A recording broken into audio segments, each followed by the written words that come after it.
back for another death-defying mission. 3, 2, 1, action! Jaw-dropping stunts with motorcycles. Breath-stealing scenes with cars. You gotta get rid of this car. I really do encourage people to see it on a big screen. Tom has the action covered from the ground to the sky in Mission Impossible: Dead Reckoning Part 1.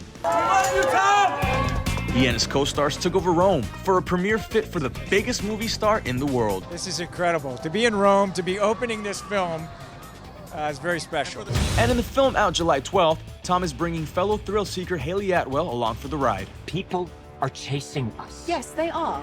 You're driving. Driving one-handed, handcuffed to his co-star, feeling the need for speed in this Italian Fiat. I wore these yellow pants today in honor of that awesome car chase through Rome.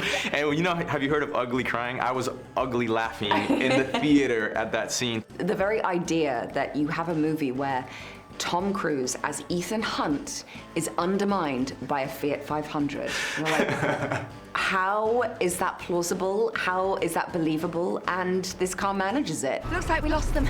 This car became a character in itself. It was called Trixie because it was totally unpredictable. And you know, that moment where he turns on the engine after turning on the windscreen wipers and crashes straight into a wall, that actually happened. That's real, and that's now in the movie. Who is that person? I have no idea.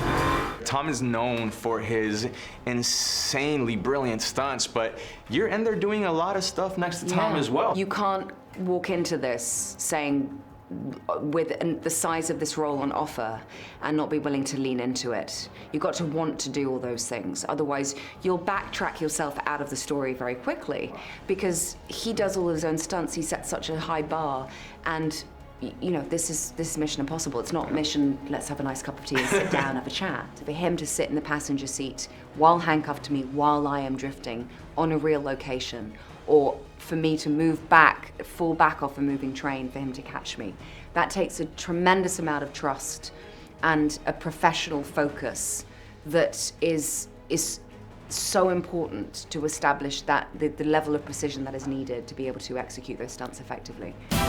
But while Tom may be doing crazy stunt, I think I can hold to the bike a little longer. after crazy stunt, Simon Pegg, the OG of the MI movies, says it's all about safety first. I didn't know when I did the first one in 2006 that it was going to be anything more than a little cameo. And then suddenly there was like, hey, do you want to come and do a mission? Do you want Benji to be a field agent? And I was like, sure. And then here we are. Has there ever been an offer from Mission Impossible that you've had to think twice about for any reason? No, because Tom wouldn't let me get away with that. You know, we have to rise to the challenge of what we are tasked with these films, you know. And I'm joking. If there's anything we're ever uncomfortable with, Tom's the first guy to come in and say, hey, you know, do you really want to do this? He really, really cares about the cast. He's jumping off cliffs on bikes, doing this crazy stuff. We do the slightest dangerous thing, and he's looking at the monitor and going, are they okay? Also making the movie their main mission, co-stars Vanessa Kirby and Klementieff. Tom has that go big or go home type of personality. Sure. Is there an anecdote that you will always remember for this experience? I think the side that people don't generally see is maybe like how funny he is and how kind and supportive he is too, you know? See you guys, thank you. He always has strong, powerful women in his Mission Impossible movies. Yeah, I think he's always been a champion of that. It's not a gendered thing, you know? He just wants you to be who you are, and it's not about you being a woman. It's more just, oh, who are you, and how can you play with something fun, and how can you, you know, push yourself in whatever realm that is. I mean, Tom and McHugh are such gentlemen, and they always treat women as equals too.